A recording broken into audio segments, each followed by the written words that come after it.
एक ही जे बसवा के दुई गो को पड़वा, एक बसुड़िया एक बाँस, एक बसुड़िया एक बाँस। माई के कोखिया में दुई गो चिझुइया, एक भैया एक बहिन, एक भैया एक बहिन। बाबा कहेले बेटी काशी बियहबो, आमा कहेली बड़ी दूर, आमा कहेली बड़ी दूर।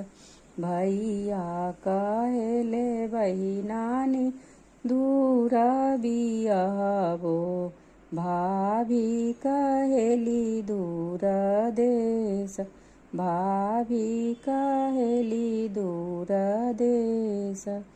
आमा का बाबा कहेले बेटी नीति उठिया हो, आमा कहेली दुई मास, आमा कहेली दुई मास।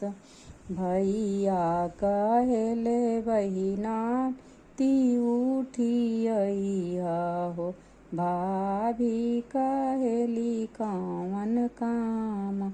भैया कहेले बहिना कार परोजन, भाभी कहेली कौन काम।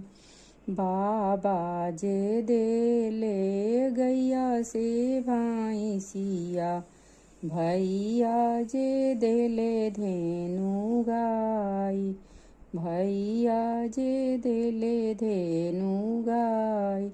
भाभी जे देली हो ललकी चुनरिया, खोइछा डालेली खोइछा धान, खोइछा में डाले खोइछा धान। हकड़ती जाले हो गैया से भैंसिया, दौड़ता जाले धेनु गाय, दौड़ता जाली धेनु गाय। लहरत जाला हो ललकी चुनरिया, गड़त जाला खोइछा धान। लहरत